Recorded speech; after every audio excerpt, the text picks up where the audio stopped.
Good afternoon, ladies and gentlemen. We're going to be getting started in about 1 minute, so please take a seat.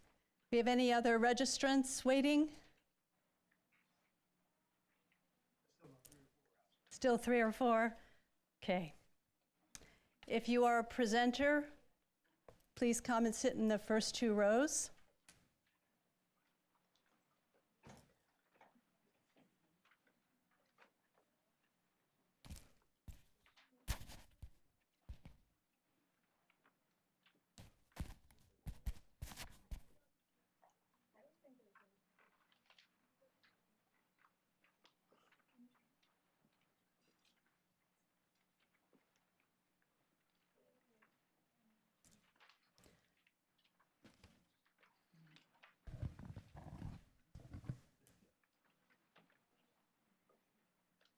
All right, so officially, good afternoon to everyone.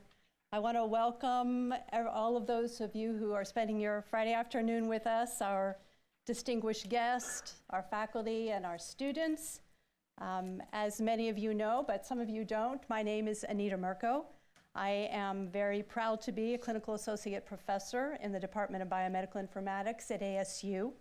And so on behalf of our faculty and students, I'm very pleased to welcome you to our 2nd annual ASU Mayo Clinic Poster and Employer Networking event for the Department of Biomedical Informatics and the International School for Biomedical Diagnostics. I will be your moderator this afternoon for, as you can probably see, and hopefully you all picked up a program. This is a very fast-paced program.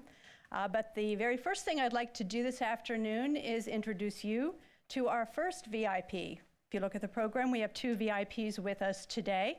That would be the chairman of the ASU Department of Biomedical Informatics and the International School of Biomedical Diagnostics, Dr. George Runger. Dr. Runger.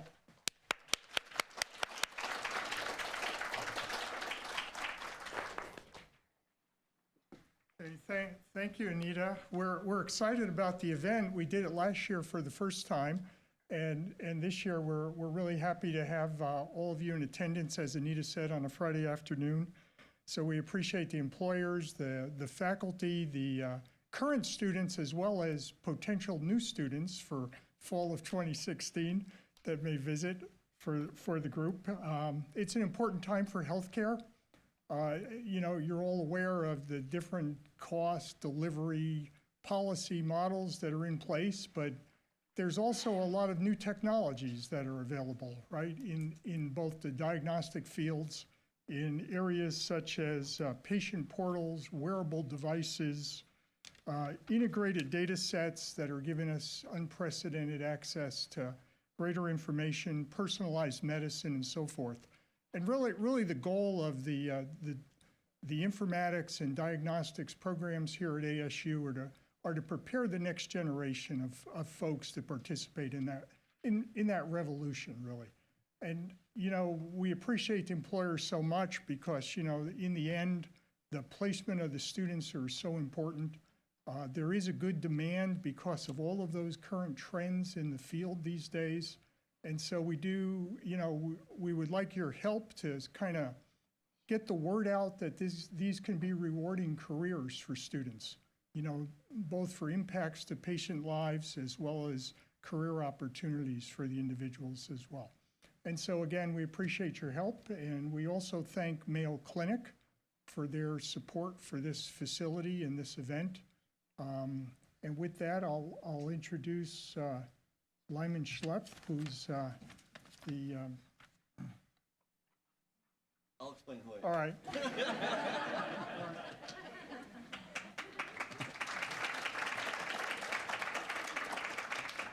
Thank you, Dr. Runger. I appreciate that. On behalf of Mayo Clinic in Arizona, and Mayo Clinic Research, welcome, and welcome to the Scottsdale campus here. My name is Lyman Schlepp. I'm the chair for Research Administration here at Mayo. And I'm also the vice chair for research administration for Mayo Clinic at large. I've been here 5 years. I came from Rochester. I've got a lot more years of Mayo in, but so I've only been here 5 years. As a matter of fact, I'll complete my 5 years in July, but in August will be the 5-year anniversary of the ribbon cutting for the Department of Biomedical Informatics at ASU to move into the Johnson building.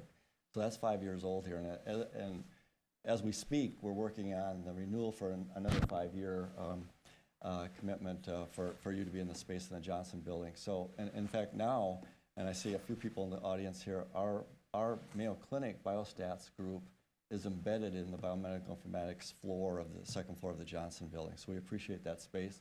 We appreciate those collaborations.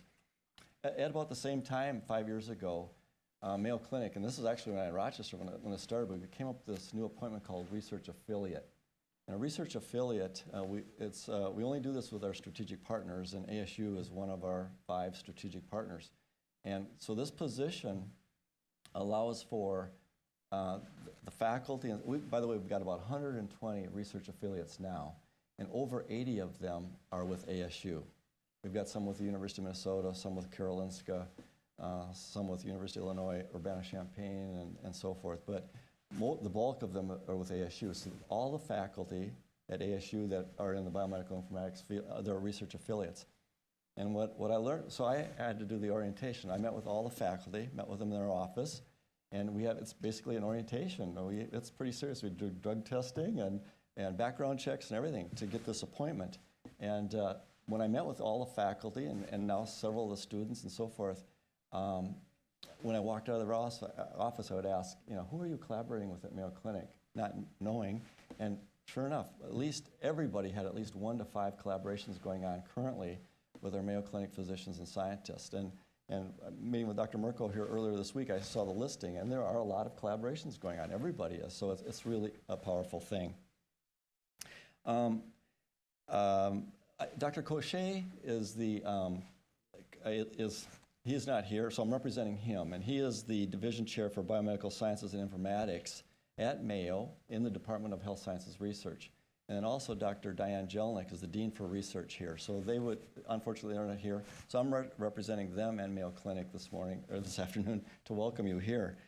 Dr. Cochet told me, I asked him, so where are all these collaborations going on? So he gave me this listing. There's 19 collaborations going on with clinical systems design.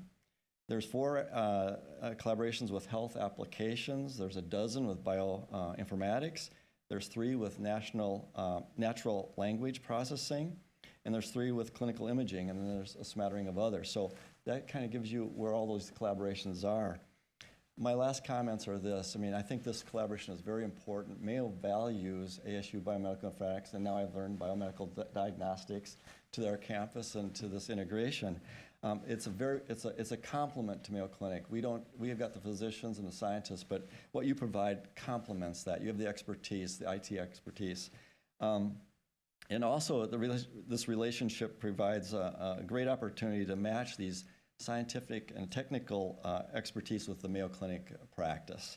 And equally important, and finally, is that this experience provides the ability for students to do this interaction with a academic medical center like Mayo Clinic. So we appreciate that. So thank you for coming, and I appreciate listening in on the conference here. Thank you.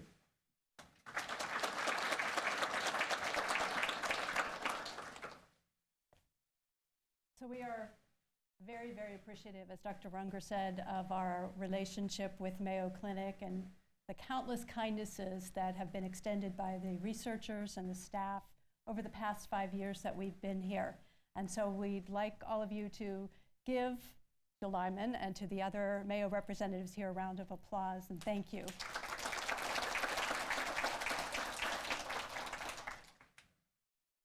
So for the next part of our program that I know you've all been waiting for, especially those who have graduated or graduating this semester, is our exciting employer panel.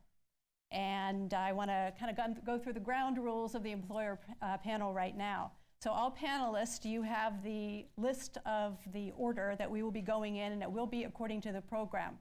For those of you in the audience, if you don't have a program, I would encourage you to get one. And our students of biomedical informatics and biodiagnostics undergraduates who are sitting here in the center, the officers, will give you a program, and they would be Megan Hairston and Josie Lamp. Would you please stand up? And anybody who needs a program, please raise your hand and you will be given one. To make sure that we move quickly, we're not going to go through all the bios. They are included as part of the program. So all of the presenters, if you know your order, we're going to start at this end with the healthcare facilities and move through. So please come up on the stage right now. We have 4 microphones, and as I warned a number of you before, the microphones are very sensitive, so do not turn them on or off, or the people in that little cabinet up there and in front of us will not be happy. They are also sensitive in that you must keep them right next to your mouth. So you've got to pretend like you're Madonna or Mick Jagger or somebody and put them right next to your mouth when you speak. The very first speaker that we're going to hear from this afternoon gets a little bit more airtime. The reason he gets a little more airtime is a couple of reasons.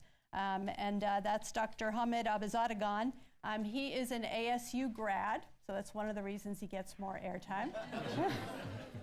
He has also been very, very generous with his time with our graduate and undergraduate students over the last few years. And we also have in Arizona one of the very first in the nation Biomedical Informatics clinical fellowships. And Dr. Abizadagan is one of the preceptors leading individuals in that program. So he's going to kick us off this afternoon and talk first about general opportunities for biomedical informatics and biomedical diagnostic graduates that are in the environment today, and then he's going to focus on the VA. After he is completed with his discussion, we will go through each of our other presenters. I will introduce them very briefly. They will spend about 2 minutes telling you about their organization, about how biomedical informatics and/or biomedical diagnostics fits and the opportunities that are available. We'll have question and answer at the end to make sure that we get a chance to hear from everyone, and then you'll have plenty of opportunity to talk with them after at the poster and networking session. So anybody have any questions today about how we're going to run this afternoon? And we're still giving out some programs, so Josie and Megan. And I also want to just take a moment to acknowledge Josie and Megan for their tremendous efforts in recruiting undergraduates, because we now have our very first undergraduate program, and they are 2 of the initial, what will we call you? Pioneers in working with us. They like to call themselves guinea pigs, but we're calling them pioneers. So thank you, Megan and Dr. Abizadagan. Okay, thank you. So thank you for the warm introduction, Anita. And I'd like to just take a couple minutes to kind of give a general overview about the field of informatics. And really, a lot of people I would say, outside of this building probably don't really know what informatics is. And so to me, you got to break it down very simple. It's basically the science of information and how we have evolved technically, both in terms of technology tools and as a society, and how we use these technical components and tools in order to enhance information. IBM says we're in the business of building a smarter planet. Well, that's basically what we're doing. We're using information to enhance all kinds of things, from banking to commercialization to healthcare to advertising to you, and using that information to change the font size of those advertisements in real time. So information and its use is generally what we're in the business of, and as you can tell, it's absolutely exploding in all kinds of fields and industries. So you're in the right building, you're in the right place, because we're going to be talking about really revolutionizing this use of information. And the best part about being informaticians, no matter what type you are, you're really that liaison between the people that develop these tools and put it into use. So you're going to have both knowledge and understanding of both components, both from the developmental side and then on the application side. So people are going to turn to you to find out, how do I use these tools? How do I improve what I'm doing? How do I use this information to redesign whatever my neck of the woods is? And in my particular case, and some of the other panelists here you're going to hear from today, it's healthcare. So healthcare, I don't know if anybody knows, but it has been red hot for a while, and it's kind of been red hot often for the wrong reasons. There's been all kinds of problems with cost containment, with waste, and so naturally the next step in evolution is how do we use the information we have to improve these processes? How do we redesign how care is delivered? How do we contain cost? Well, the more you know, the more you can act. And so we're in the information age revolution. And a lot of that has stemmed from the electronic health record. So the electronic health record really has been around for a while in some healthcare systems, but for others, not as long as you might think. I was still handwriting notes for medical documentation in 2009. So I think typewriters and typing in general have been out much more earlier than 2009.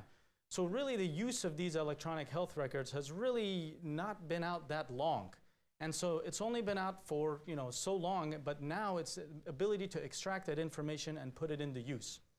So speaking specifically about government and the Department of Veterans Affairs, VA has been a long-time player in health records, information science, and so forth. So our electronic health record, the backbone interface, the backbone I should say, has been out since the 1980s. Our current interface has been out since the mid-1990s. 60% of all doctors have at some point in time gone through the VA healthcare system. So the familiarity has led Health IT News to rank us as the #1 electronic health record based on 19,000 interviewed physicians. So we've been in the game for a long time. We have a very familiar electronic health record. And so now the next revolution is using the information that's been stored in there for all sorts of application. And that's where you come in. You don't need to necessarily be a clinician or have anything to do with healthcare for your use and value to be used in the field of informatics. Our own department in the VA, which is just at one local facility, has a very diverse department from coders to technical folks to physician, obviously, and then nursing as well. But the big VA in itself has all sorts of application, from research to quality management to information management to business management. Anything in operation has some type of information background to it. And that's where your skill comes into play. Whether you're an expert at how to redesign something, I know some of the projects you guys get involved in redesigning a process. That by itself has a whole department and division called systems redesign, and it has an application in healthcare in addition to what you'll see in other parts of industry. So really the diverse use of information management can be applied to all sorts of things that you might not even thought of. So pharmacy, every little niche education, in my opinion, has an informatics component. And on a healthcare side, it's nursing informatics, physician informatics, pharmacy informatics, and the application to those, such as drug delivery. So I'll be around with the rest of the panels, and if there's any further questions or discussion on opportunities or the use of informatics in healthcare settings, I'd be glad to speak more on it. Thank you.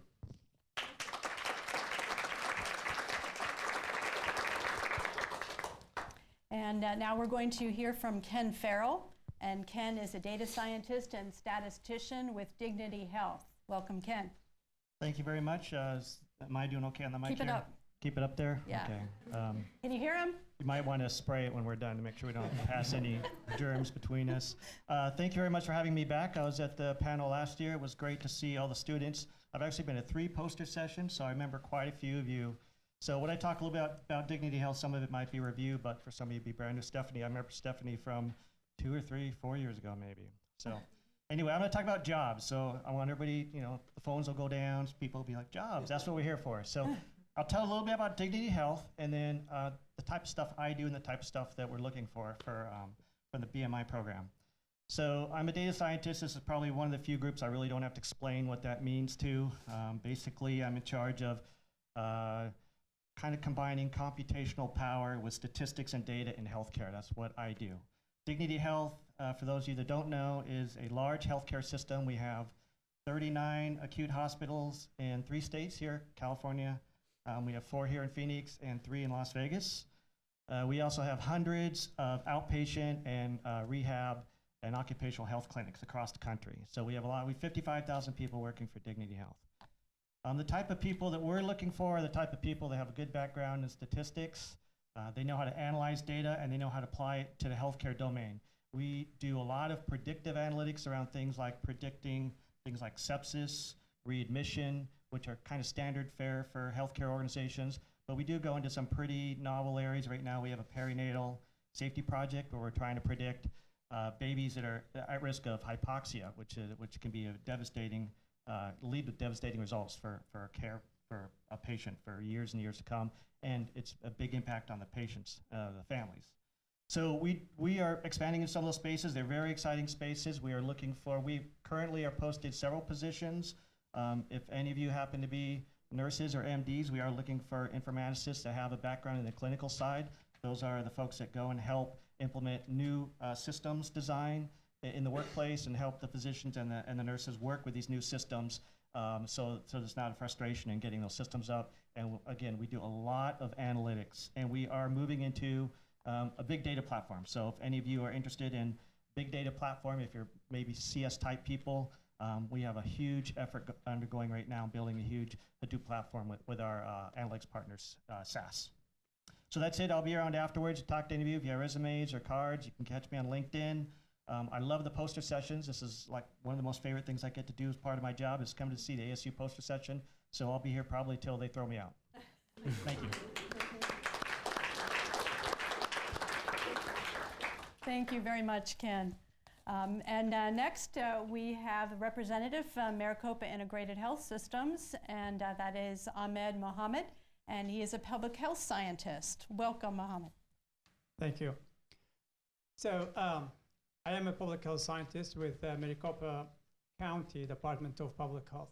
That department is really big. I'm not going to go into every part of the department, but the office that I'm in is the Office of Epidemiology and Data Services. And in that office, we have a number of people of different skills level, from analysts all the way to PA and MPH and PhDs. And basically, we do a lot of things, but among them is we get a health record for all people in the county from their hospital visits from the state. And we also do a health status report so that everybody in the county can actually be aware of what are the main health issues in the county and what are the improvements that's happening and what are other areas that need improvement. But we also do research. There is now at least 3 PhDs in the Office of Epidemiology and Data Service alone, not counting the other PhDs in other offices in the department that we do research, and those research span from anywhere to environmental health, population health, social epidemiology, into, for example, things like syndromic surveillance, which is something relatively new and we are actually excited about. It's basically using data to try to be aware and understand a real-time health assessment and what's happening, so we can intervene. We can intervene as early as possible, and we can also notify other partners in the county, clinicians and hospitals and other organizations to do the part that they need to do. And we definitely, as I mentioned, we have different level of skills, so there is always opportunities for different levels, and we have nurses and we have data analysts, and also we have MPH and type of people who actually use statistical analysis and use other type of bioinformatics to extract record and to manage databases and data set and do data transfer. As other people have said, I will be around. I would love to talk to all of you about the Maricopa County Department of Public Health and what we do there. And so please find me later.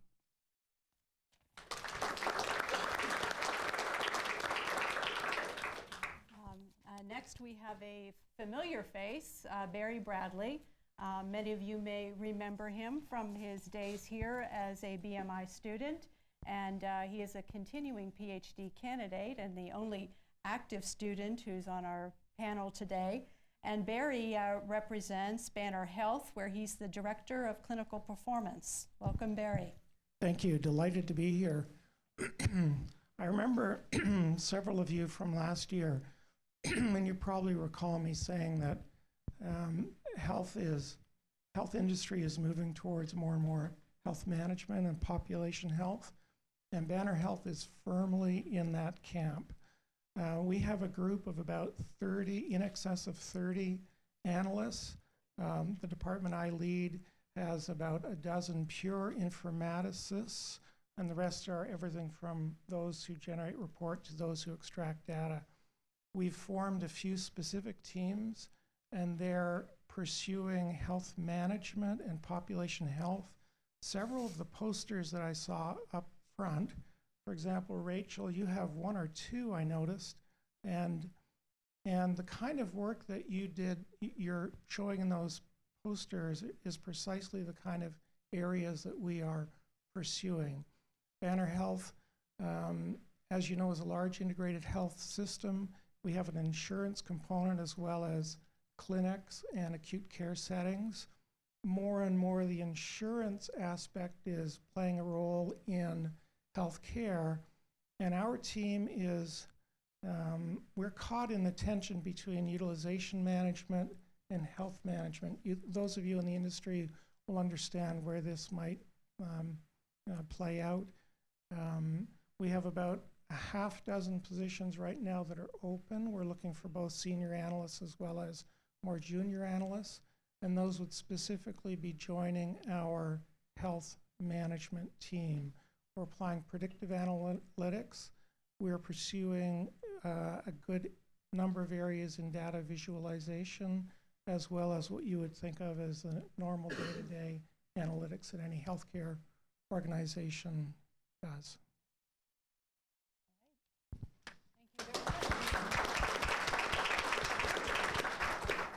Now, I think our next presenters are trying to confuse you. So I will have them get in their appropriate order. Our next presenter is Dana. So if you could switch so that we don't have... Okay, I'm a little OCD. Yeah. It's all right. You're in the wrong seat. Yes, you two also. Yes. So, so Sen Peng follows Kim. You know, you gave them a program, told them where to sit. Well, 1, 2, 3 were easy. After that, it kind of. Yeah, you really do need us, it shows. Yeah. All right, so next we have Dana Gingrich, and she's a corporate recruiter from Caris Life Sciences. Welcome, Dana. Thank you. Hello, everybody. My name is Dana Gingrich, and as we mentioned, I am a corporate recruiter with Caris. I work very closely with our leadership team, both at our Dallas office and especially here in our Phoenix office, on our scientific and bioinformatics, as well as research and development and laboratory hiring. Caris absolutely does hire for bioinformatics scientists, biostatisticians, clinical data analysts, and bioinformatics engineers. So with that being said, I am consistently networking with individuals from ASU and other locations throughout the U.S. To tell you just a quick blip about Caris, our primary division, which most people are probably familiar with, is Caris Molecular Development Intelligence. And that's an evidence-guided tumor profiling service. The focus of that is working with oncologists to provide them with the most relevant information to personalize cancer care for their patients. We work with oncologists in about all 50 states and about 60 other countries. They send their tissue samples here to actually our lab in Phoenix, and we run a variety of different tests using different technologies to assess the tissue and come back with a very targeted treatment recommendation. Now, something that I think would be very interesting for bioinformatics professionals, we have a industry-leading informatics resource. It's called CODE, Comprehensive Oncology Data Explorer. And it's an industry-leading resource, like I mentioned, that has over 80,000 comprehensive tumor profiles. And it also includes a growing set of integrated molecular and clinical outcomes records. That is a very important tool used throughout our organizations and with our bioinformatics professionals, whether it's the scientists, the statisticians, or the engineers. But we also work with other organizations for them to use that same resource. So with Caris, there's a lot of opportunity for growth. We anticipate probably expanding in our bioinformatics team within the next year. And the team is focused on many different projects. It's very diverse. I have additional information with me, and we'll look forward to connecting with each of you afterwards. Thank you. Thank you, Dana. And next we'll hear from Kim Ziegler. She is a clinical informatics specialist from Sonora Quest. I'd also like to give a shout out to Sonora Quest. They too have been very generous in their time coming and visiting and speaking to our classes. So thank you very much, Kim. You're welcome, our pleasure. Thank you for the invitation. It's a pleasure to be back here again this year with all of you. I see a lot of familiar faces and look forward to catching up. As many of you know, Sonora Quest is a joint venture between Banner Health and Quest Diagnostics. We have about 2,800 employees in the state of Arizona, and our main laboratory is in Tempe. We are currently seeking a data scientist type of person to help us as we are developing our analytics platform in terms of really looking at chronic disease management, helping our clients close gaps in care, and developing some real complex algorithms for us to really get our whole foot in the analytics game. So I'm not going to take up a ton of our time. I really want to get to talk to each one of you individually. We definitely want some bright minds on our team, so I look forward to speaking with you soon. Thank you.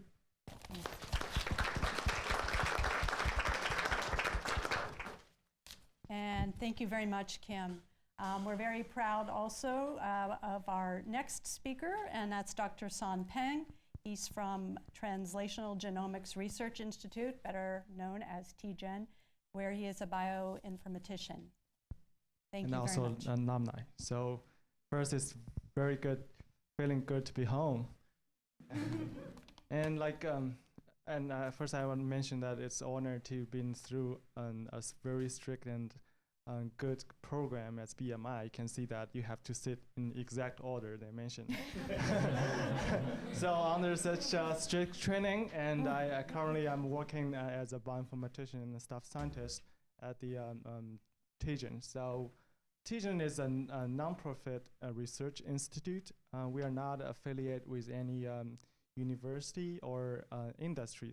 But that can get us advantage to have a couple collaborations with both sides. We have a lot of collaborations with universities and even with the industry side. So that can help us to keep focus on the patients. So actually, I'm personally experiencing from the development field to application field, how to help using those information to help patients.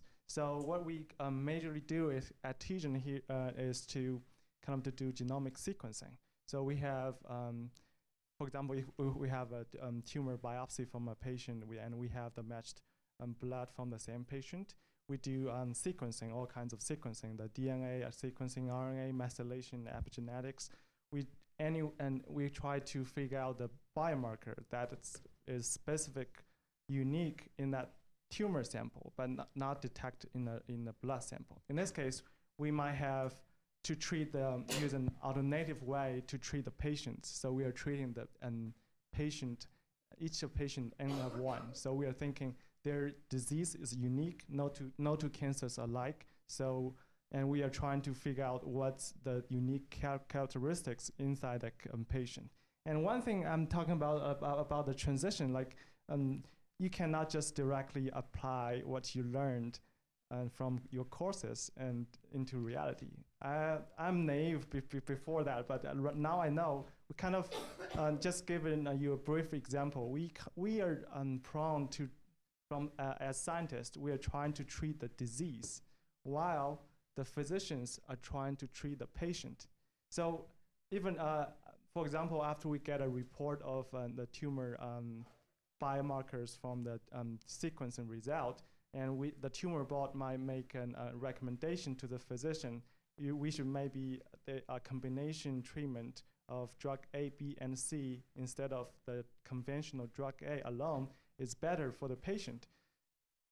From a scientific standpoint of view, this might be better result, but the physician will say no, because this will make the patient's life of low quality, so they cannot perform that treatment. So that's the difference between the reality and what you get from the data analysis from the data. So I just want to raise this difference and to help you to learn and think practically while you're doing your courses also. Thank you. Thank you. Thank you very much. Our next speaker is Chris Yu, and he's the chairman and CEO of the company that probably has the most fun title, Systems Imagination. Mr. Yu. Well, I guess today's Friday, and we usually wear Hawaiian shirts at the office, and so sorry for the dress down, but that's what we like to do. Out of curiosity, how many of you just heard what Tijan does, how many of you have had your genome sequenced? Okay, how many have done the 23andMe test? 1, okay.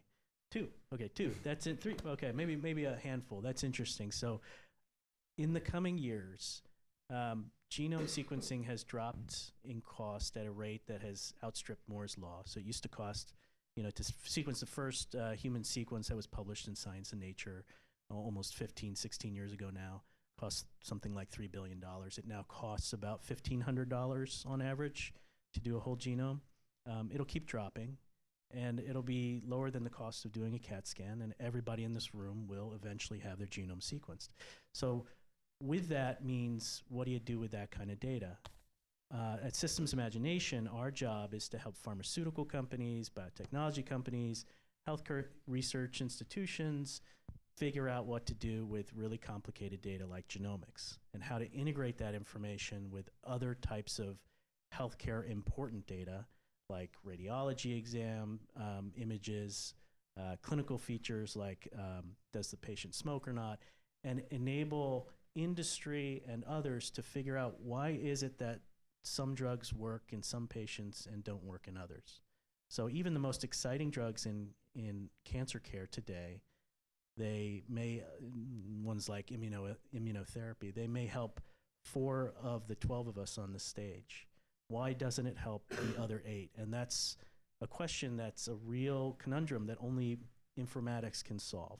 And so when you're all kind of graduating and thinking about what do you want to do to change the world, what do you want to do to really make an impact in life, think about, if I'm working on things that are really complicated, if I'm stretching out and going for a really high goal, like how do I understand what genomics means in healthcare, it's a worthy thing to shoot for. So I encourage you to think about that as you're starting out your careers. Look forward to meeting all of you later. We have 3 individuals in the back there all hiding, also part of the company. And we're a startup here, homegrown in Arizona, and we hope to see some of you stick around and help us grow. Thank you. Thank you very much. Our next category, you'll see, are the health payers. And I'm very pleased to introduce Beth Kohler, who I've had the pleasure of working with at Access, where she's the Deputy Director of the Arizona Healthcare Cost Containment System, otherwise known as Access, and where actually I got my start in biomedical informatics. Thank you, and thanks for having me. So as Dr. Mirko said, my name is Beth Kohler. I'm the Deputy Director at Access. Usually when I start talking about the Medicaid program, people's eyes glaze over. It's a public healthcare program. But we do provide, we pay for healthcare for 1.8 million Arizonans. That's 27% of Arizonans are enrolled in our program currently. And over the course of any given year, 1 in 3 Arizonans are enrolled in our program. So we touch the lives of many people across the state, and we spend over $12 billion of taxpayer money a year. And so we were meeting with Dr. Runger. I spend $33 million a day on healthcare. And so not only do I have a vast amount of data on the individuals enrolled in the program, but also on the healthcare services they use. And I have to use that data to inform decision-making on how do I wisely purchase the services for the members, assure that they're high quality, uphold a fiduciary responsibility to the taxpayer? How do I use all of that data at my disposal to make those decisions? And so that's some of the things that we try to do at Access. We have a data analytics team that in my operational oversight of the agency I have responsibility for. And then we have analysts that live throughout our variety of divisions within our organization. And so we have analysts working on financial analysis. We have analysts in our member services department who look at the eligibility and demographic data of all of the individuals enrolled in the program. We have individuals who analyze the utilization and the health outcomes and the quality of the services delivered to our members. And then we have significant data analytics run out of the director's office. I just looked at the stats on our data analytics team's work hours, and 87% of their time is spent on the director's office. So actually one of the jobs I did want to talk about is I'm hiring someone to support the director's office specifically in the complex data requests that we give our team. And so we do a lot of data analytics, and the things that we look for are obviously individuals who are skilled in math and statistics and basic programming. We have a team that supports overall the programming, but we need some people with some basic programming skills, and then people who really understand healthcare service delivery. And they inform things like, as we do delivery system reforms, as we pursue and try to drive integrated care, as we develop value-based purchasing initiatives, are those initiatives working? Are they assuring higher quality service delivery? Are we seeing savings? I don't know, some of you may have seen the article in the paper this morning. Are we over-medicating foster children? I have a draft of that report in my inbox waiting for me to review for my team so we can see what those results show. And then those are used to inform policymakers as they figure out how to grapple with really complex social policy issues. And so I'll be here after if anybody wants to talk. We're a little bit different than a lot of the other organizations here, but we definitely have a need for data analytics and analytical support for those functions. Thanks.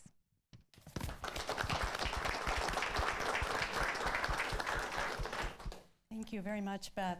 And from the commercial side of the payers, our next speaker is Tracy Roth, and she's a senior manager of business informatics at Blue Cross Blue Shield of Arizona. Welcome, Tracy. Thanks, Anita. Good afternoon, everyone. I'm Tracy Roth. Super excited to be here with another Pride of Arizona. We're very excited to be a part of the Arizona community since 1939, long before I became an employee. But informatics is fairly new to Blue Cross Blue Shield of Arizona. We started a little bit over 10 years ago. I was one of the very first analysts hired into the department, and have truly enjoyed watching the need for information delivery and information analytics and strategic decision making grow exponentially in that time.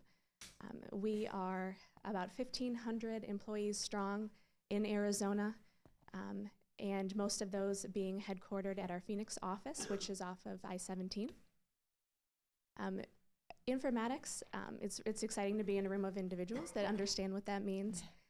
We are actually involved in all phases of analysis in the company. So what makes us a little bit different is that we are involved in not only the coding piece in the technical side, but also on the business side, understanding the business delivery, understanding the needs of the company, being able to communicate with clinicians and financials, the financial team, as well as our board of directors, just being able to communicate the information, the results that we have, crucial skills in informatics. We have been supportive of many of the programs that we now have in place within Arizona. So not only do we pay very close attention to the changing needs of our population, as you're all very well aware of the changes in ACA over the last 2 years, it's been an incredibly exciting time to be a part of healthcare and being able to respond to those legislative changes, internally monitoring our population, making sure that our members have the services that they require to make sure that it's quality care, that our providers, our contracted providers, are delivering. We have access to a ton of information from the medical claims perspective and pharmacy claims, lab information, provider information, demographics, you name it. It's our job to make sense of all of that data and to create a strategic asset, strategic information from that to be able to not only inform our providers, but create partnerships with them to improve the care, and also partner with our members to make sure they know that we're on their side as well, that we're a partner in their healthcare as well. So I'm excited to talk to all of you and interested to see your fresh perspectives on our industry, and looking forward to talking with you later. Thank you. I also wanted to thank Tracy and your colleagues also for coming out and speaking to our masters and our undergraduate classes. So we appreciate that. And our last, but certainly not least, category are the incubator organizations. And they're doing all the wild, wonderful things that we're all dreaming about, or at least helping us to do those. So our first speaker is Nate Curran, and he's currently the Interim Executive Director at the Center for Entrepreneurial Innovation. Nate. Thanks. Real quick. All right, I just needed to have proof that I was actually working this afternoon. So my name is Nate Curran. I am the Executive Director at CEI, the Center for Entrepreneurial Innovation. We work with the wacky people that take those ideas that are supposed to be 10 years out, and we try to commercialize them in 2 years. And so our primary focus as one of the incubators here in the state of Arizona is to really create jobs within the region. And so our primary goal is to take all of you in this room and keep you here in Arizona. And so that's really what we're trying to do, is build up as many companies as we possibly can, so that we can create those jobs for you guys to fill. Our primary focus is really in the biotech sectors, clean energy, and some software, emerging technologies. But really, I just have to echo a lot of what, a lot of the other presenters that have set up here. This is really an exciting time to be in the medical space. The amount of innovation and just growth, primarily due to the big data effect, is just astronomical. It's moving at the speed of light. It is moving. This is what people were complaining about from a product technology, as far as iPhones and things like that in the early 2000s. That's what's happening right now in the medical field. Things that were new and hot 2 years ago are old news today. And so that's really being driven by big data analytics. And so, I can't sit up here and say that we have a lot of jobs right now, because we work with startups, and there's things we have and there's things we don't have. What we have are big ideas. What we don't have is money. So what can we offer you guys here in this room? So, Dr. Penn kind of talked about it earlier on. What we can offer you is that practical knowledge of what you're learning in your classrooms right now. We have a lot of internships. We have a lot of, it's a way for you to get really, really close into what it takes to take a technology or an idea into the marketplace. You're going to be sitting right next to the CFO, the CEO, the marketing person. Granted, that's probably all the same person, but you will be sitting right next to them. And but what that does, right, is it allows you to take that practical application of everything that you're learning right now. It's philosophical. It's understanding kind of the ins and outs, but how do you actually apply that? So what we can offer to you guys is more of that applied learning aspect that really will help you fulfill, so that when you graduate and when you're ready to go, you are going to be the key employee for the rest of these companies out there. You're going to be able to take on that position, and you're going to know how to do that. You're not going to have to learn on day one.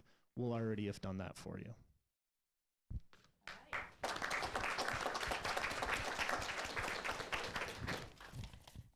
And truly, last but certainly not least, is Nate Curran. Sorry. I don't have to. Almost. Okay. Nate, yeah, we heard enough from you.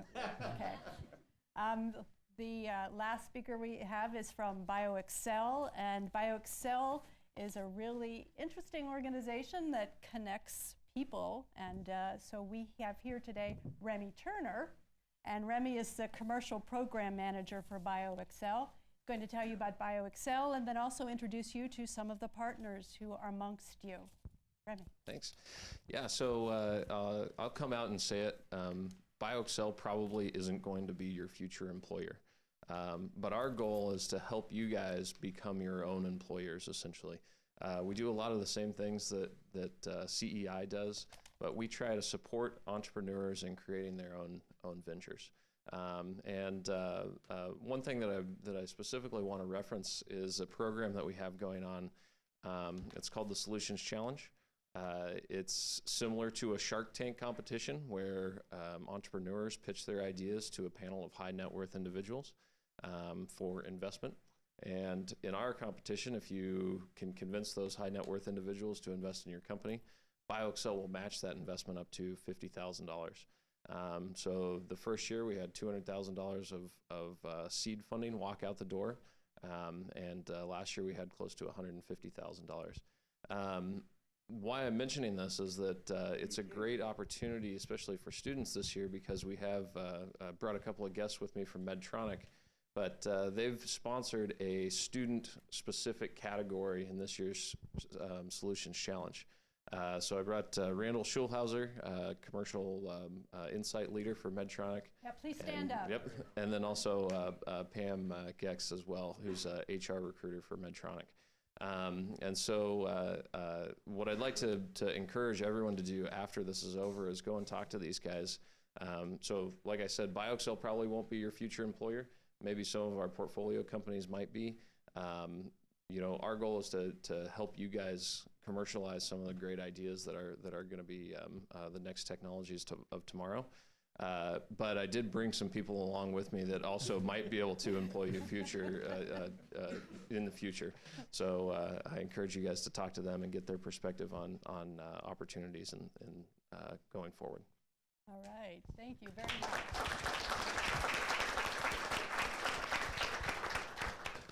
So this was an absolutely wonderful panel. So all of you, let's give them all a very warm round of applause.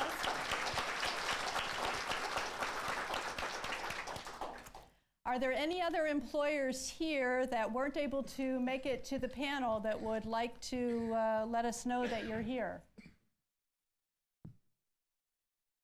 Nope, so only Medtronics is out there.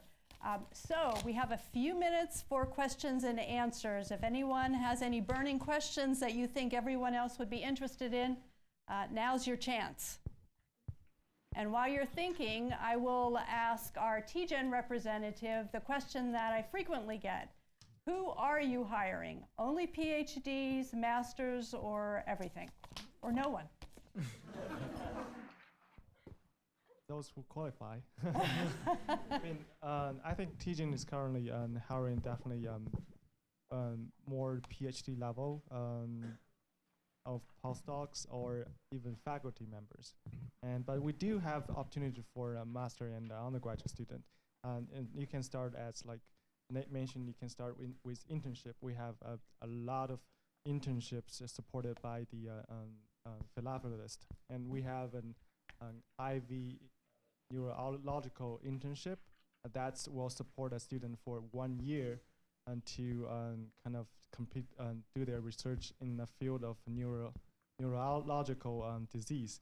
And also we have an Helios summer internship. So that's open to high school, undergraduate, as well as graduate. So this internship is just an 8 weeks summertime internship that will you will work closely with your mentor to complete to finish a project that is related to either molecular biology or the bioinformatics or computational informatics. So I think you can gain a lot of experience, and based on that, then you can try to apply the future jobs. Wonderful, and I think we have a couple of the interns here in the audience from TGen. TGen interns, please stand up. Don't be shy, because I know none of you are. I Very can tell good. they're successful. And we have a few posters that they have generated that you'll see. Any other questions from our audience? Oh, okay.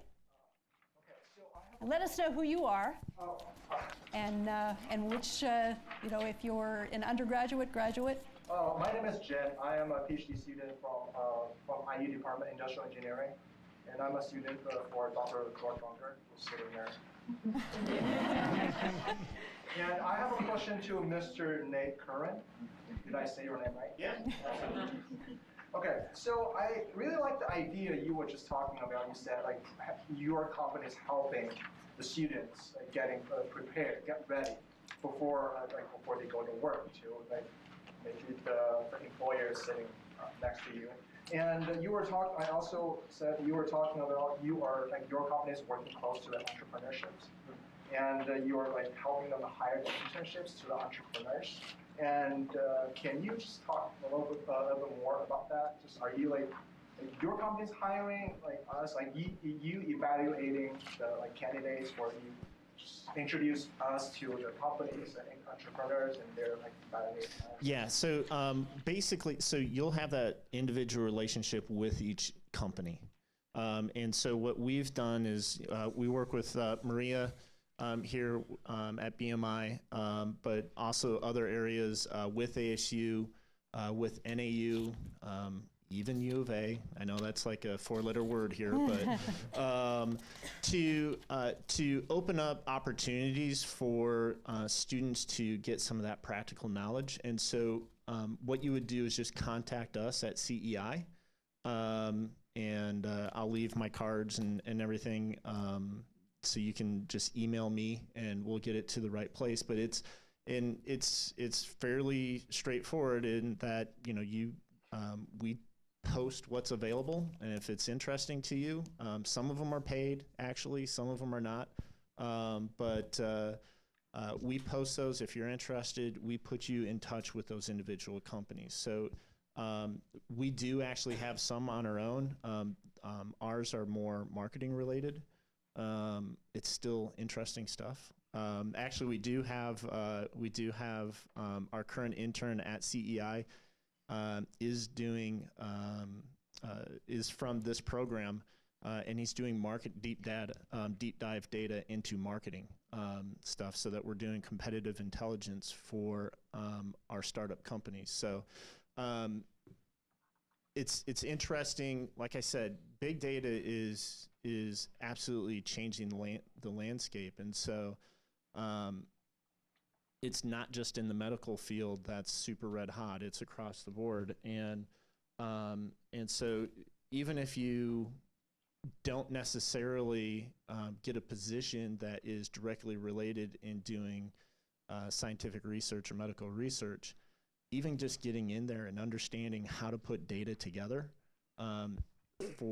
that's actionable is hugely valuable, and it's extremely transferable.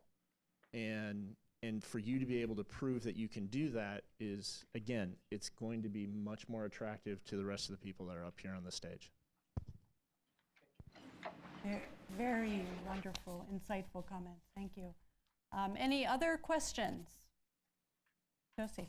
So my name is Josie Lance, and I'm an undergraduate student, but sort of not necessarily on a technical scale, but more on other skills. What would you say is the most important skill you need to have or sort of cultivate as you're going through school in order to be successful in industry or in sort of the healthcare field specifically? And Josie, did you have any particular one of our panelists you would like to ask that question to about most important skill? Not necessarily. I kind of want to get a range of perspectives. Okay, who wants to jump at it? I see the first hand here. Is this on? Last year I commented and alluded to just being nice, I think, is a huge important skill. But remember, you're in the world of taking information and using it to redesign processes. So you got to be an excellent people person. I know a lot of the panelists talk about data mining and extracting it, but then now what? So a lot of times people think you're IT when you're not IT, you're informatics, so they run in fear for you. But as soon as they understand you're here to help, that's when they'll embrace you. So honestly, I always come back to this, but being able to work with people is so, so important. And that way people will listen to you, they will look at the data that you have, and it's kind of a negotiation on how you're going to redesign a process. So that's kind of my 2 cents on it.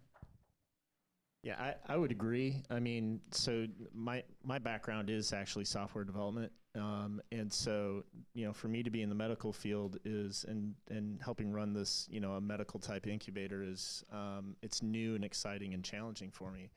But what I find is, kind of to your point, I don't necessarily have that technical knowledge right now. I'm learning it right now. But it's the skills that I learn, Friday and Saturday nights in college. That's what's really getting me through right now. Right? And we won't ask you what those specifically were. So hopefully the statute of limitations are done on those. But it's, but really, what that really comes down to is a lot of what's going to make you successful in your career, whether you're an entrepreneur or just a professional. It really comes down to those skills that you learn outside of the classroom. It's the grit, it's the determination, it's how you treat others. It's how you treat others when they treat you poorly. Those are the skills that are going to get you ahead. Question? My name is Dan Garcia. I'm with the VA. Supposedly, Dr. Avasadagan's right-hand man. I would tell you, he comes up with the idea, I have to imply it, so I look at applications. So the most important skill I look at for my employees is analytics. Can you break down a process to get to the end result? Can you understand the human factor in a situation? Because me as a geek who reads entirely too much, I look at it as a technical factor. I joke about the microphone, is it a universal translator? But really, it's the end product that you're going to have a person on the floor who's going to execute that process. And if you can't analyze that, your product is worthless. 80% of all projects fail because of implementation. Do you agree, Dr. Avasadagan? Yes. And it's not just implementation, but adaptation or adoption. So doctors are the worst. They want to continue to handwrite. They don't want to listen to anything you have to say. And leave me alone, I'm too busy to see patients. So how do you break that down? And so again, it comes back to being nice, being able to work with people and get them to understand. But I think docs are the worst. And I'm speaking on it because when I'm in a clinical setting too, you just shut everything down. So it's hard to get someone that's been taught old tricks and an old methodology of doing things to embrace your clinical digital tool that's going to help them identify which patients are going to have cancer in 6 months. What we're finding is docs they don't even want to know because all they think about is that I'm going to be liable. So there's a lot of problems with that adoption and implementation that was mentioned on the clinical front line. So I'd like to add, and I think Nate touched on this a little bit in terms of working in the small company environment. One thing that does offer you is it generates a fairly well-rounded experience. You are working directly with the CFO and the CEO and marketing and regulatory and reimbursement. It tends to be really important now that you come out with the acumen to understand all the different pieces that have to go into the business. So you can't just be narrow-minded on technical. To have that effective communication and effective relationships, you have to know where people are coming from and those different aspects. So I would second everything that Nate said. It's a great opportunity to work with some of these small companies that CEI and BioXcel have in their portfolios. Great, Chris is next.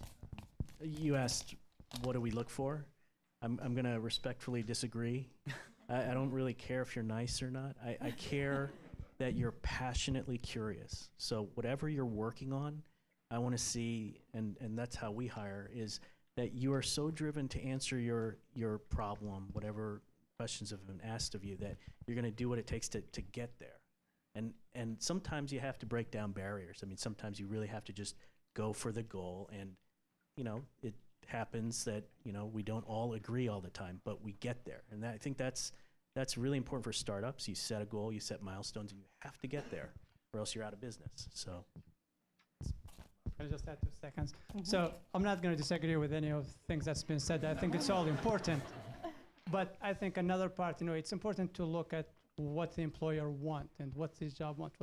What's also is important is what do you want and what do you really feel the passion for and what you can do and what are your strengths. These are just as equally as important as all the other questions and other advice that's already given.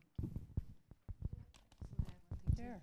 I just want to add too, from a laboratory perspective, it's important for you guys to understand, like where does this all fall in the big picture? Like having an understanding of what's happening in the world of healthcare at large is a huge part of, being a part of our team, because we're constantly struggling with, laboratory is one element of that complete picture. So having that understanding really helps.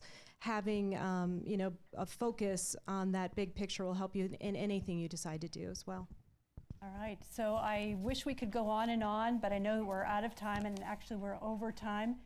So I think that I could summarize what our panelists answered questions, and they basically said, be nice, be curious, be creative, and carry lots of big data, right? All right, thank you all very much.